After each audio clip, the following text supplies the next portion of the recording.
Have you been wondering on how to get started doing a run program? Maybe you haven't run for 20 years and you've been walking, you've been power walking, and you want to take it up a notch. Or maybe you're coming back from an injury or an illness and you want to get started slow. Let me show you how.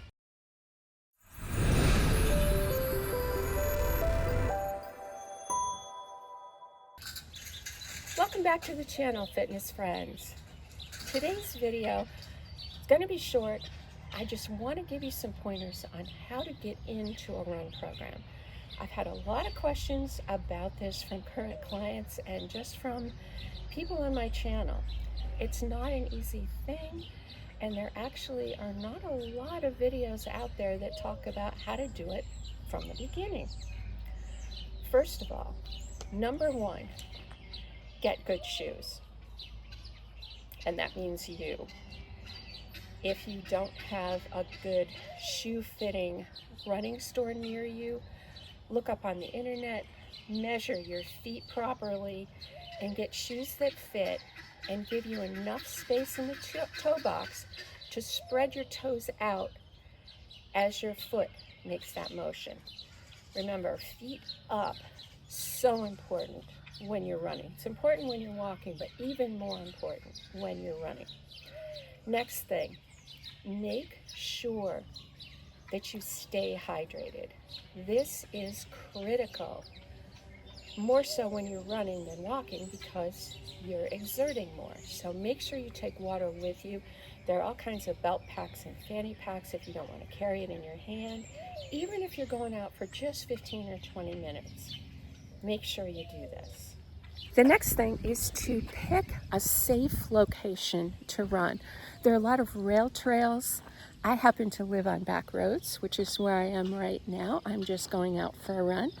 Today for me is going to be a 5K, but you work up to that. You notice behind me the utility poles here. Utility poles are generally spaced at even distances. There are a lot of exceptions, but generally they're spaced at even distances. So what you're going to do is you're going to start out by walking the distance between two telephone poles. Kind of fast walking, we're not talking about strolling. You're going to fast walk the distance between two telephone utility poles, showing my age here. And then the next distance between two, you're going to easy jog. And you're going to do that for the length of your exercise time. You know, whether it be 15 minutes or 20 minutes, whatever that is, that's what you're going to do. Once you're comfortable with that, you're going to increase your overall time that you're out there. So if it was 15 minutes, you're going to go to 20. If it was 20, you're going to go to 25.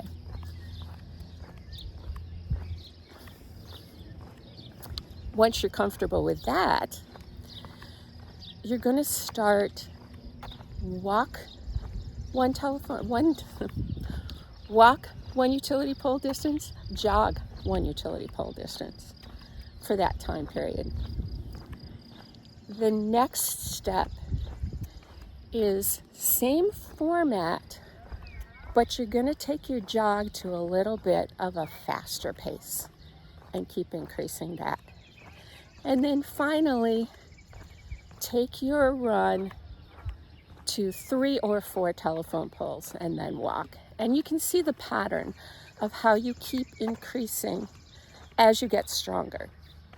Be mindful of any sorenesses or injuries that indicate you should back off a bit. You should also not run every day. You should do this pattern every other day or every third day, and make sure you have at least one rest day, complete rest day in your week. So give that a try and see how you do. Thanks for joining me for today's video. It was a short, quick one, but it's one I've had a lot of questions on, so I wanted to address it and get it up there for you while I'm out on my own run. Be sure to subscribe to my channel, click the notification button so you get notified when I put up new videos like this, on the go, just for you. And most importantly, see you next time online.